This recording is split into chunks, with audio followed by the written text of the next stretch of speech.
سنائیں گے ایک ایسے شخص کا جو کسی مذہب پر ایمان نہیں رکھتا تھا۔ وہ صرف سائنس کو ہی اپنا مذہب مانتا تھا۔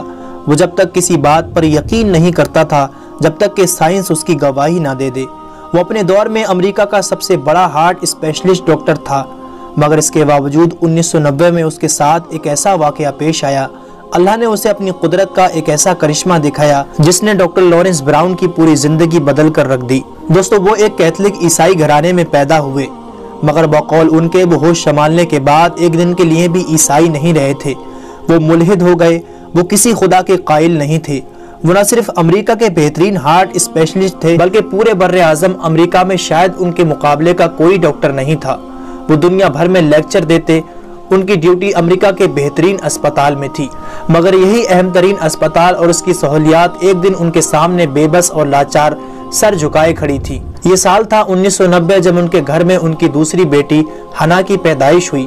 بچی کو لیبر روم سے سیدھا آپریشن تھیٹر منتقل کر دیا گیا۔ اس کی دل کی شریانوں میں ایک نقص تھا جس کی وجہ سے اس کے بدن کو آکسیجن ملا خون نہیں مل پا رہا تھا۔ ڈاکٹر لارنس براؤن کا کہنا ہے کہ میں بذات خود ایک ڈاکٹر تھا اور مجھے معلوم تھا کہ میری بچی کے ساتھ کیا مسئلہ ہے۔ اس کا بدن آہستہ آہستہ ختم ہو رہا تھا کیونکہ اسے آکسیجن ملا خون نہیں مل پا رہا تھا۔ اس کا علاج یہ تھا کہ اس کی چیر پھاڑ کر کے اسے تبدیل کیا جائے، مگر پہلی بات یہ کہ اس آپریشن کی کامیابی کی کوئی گارنٹی نہیں تھی۔ دوسری بات یہ کہ اگر یہ گرافٹنگ کامیاب بھی ہو جائے تو ابھی سال 2 سال بعد پھر گرافٹنگ کرنی ہوگی۔ یوں زیادہ سے زیادہ 2 سال کی زندگی لے کر میری بیٹی آئی تھی، اور اس وقت اس کی جو حالت تھی اس میں بطور باپ تو اس کی چیر پھاڑ نہیں کر سکتا تھا۔ اس کے لیے ایک نہایت کامیاب ڈاکٹر کی سربراہی میں ایک ٹیم بنائی گئی اور میں آپریشن تھیٹر کے ساتھ محلق پریئر ہال میں چلا گیا۔ یہ کمرہ ہر مذہب کے ماننے والوں کے لیے بنایا گیا تھا۔ اس کمرے میں کسی مذہب کی کوئی نشانی نہیں تھی، الغرض وہ ہر مذہب کے ماننے والوں کے لیے بنایا گیا کمرہ تھا جہاں وہ آپریشن کے دوران اپنے اپنے عقیدے کے مطابق دعا مانگتے تھے جب تک کہ ان کا مریض آپریشن تھیٹر سے منتقل کیا جاتا۔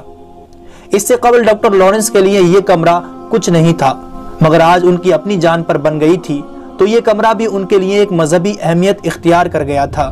ڈاکٹر لارنس براؤن کہتے ہیں کہ میں نے آج تک جو چاہا تھا اسے ہر قیمت پر حاصل کر لیا تھا، مگر آج قدرت نے مجھے بے بس کر دیا۔ نہ تو سائنسی آلات کچھ کر سکتے تھے اور نہ ہی میرا پیسہ میری بچی کی زندگی بچا سکتا تھا۔ میں نے ہاتھ اٹھائے اور اس نادیدہ ہستی کو پکارا جس کے وجود کا آج تک میں منکر تھا۔ اے خالق، اگر تو واقعی موجود ہے تو پھر تو یہ بھی جانتا ہوگا کہ میں نے آج تک تیرے وجود کا منکر رہا، مگر آج میری بیٹی مجھے تیرے دربار تک لے آئی ہے۔ اگر واقعی تیرا وجود ہے تو میری مدد فرما۔ سب نے جواب دے دیا ہے۔ اب میری بچی کو اگر کوئی بچا سکتا ہے تو صرف اس کا بنانے والا ہی اسے بچا سکتا ہے جس نے یہ بچی تخلیق فرمائی ہے۔ اے خالق، میں سچے دل کے ساتھ اس سے یہ وعدہ کرتا ہوں، اگر تو میری بچی کو ٹھیک فرما دے تو میں سارے مذاہب کو اسٹڈی کر کے ان میں سے تیرے پسندیدہ مذہب کو اختیار کر لوں گا اور ساری زندگی تیرا غلام بن کر رہوں گا۔ یہ میرا اور تیرا وعدہ ہے۔ میں نے سچی نیت سے یہ وعدہ کیا اور اٹھ کر آپریشن تھیٹر میں آیا۔ مجھے زیادہ سے زیادہ 15 منٹ لگے ہوں گے، مگر میں جب آپریشن روم میں آیا تو وہاں کی بدلی ہوئی فضا کو میں نے ایک لمحے میں محسوس کر لیا۔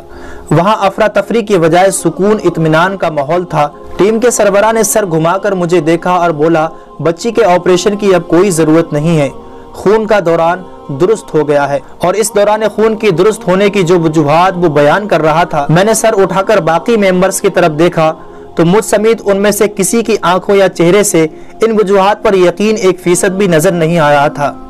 مجھے معلوم تھا کہ یہ صرف باتیں ہیں، ان میں حقیقت نام کوئی نہیں۔ البتہ مجھے ایک چیز کا علم ہو گیا تھا کہ میں نے جو ڈیل اپنے خالق کے ساتھ کی تھی وہ منظور کر لی گئی ہے اور یہ خرابی اسی خالق کی طرف سے درست ہوئی ہے۔ 2014 میں میری بیٹی نے یونیورسٹی میں داخلہ لیا۔ مجھے اپنا معاہدہ بڑی اچھی طرح سے معلوم تھا۔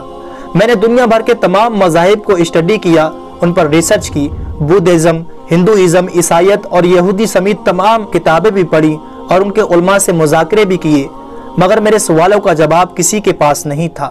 اسلام میرا آخری آپشن تھا، اور جب میں نے قرآن کو پڑھنا شروع کیا میرے دل اور دماغ کے دروازے مزید کھلتے چلے گئے، اور اس طرح دوستو ڈاکٹر لارنس براؤن نے اسلام قبول کیا۔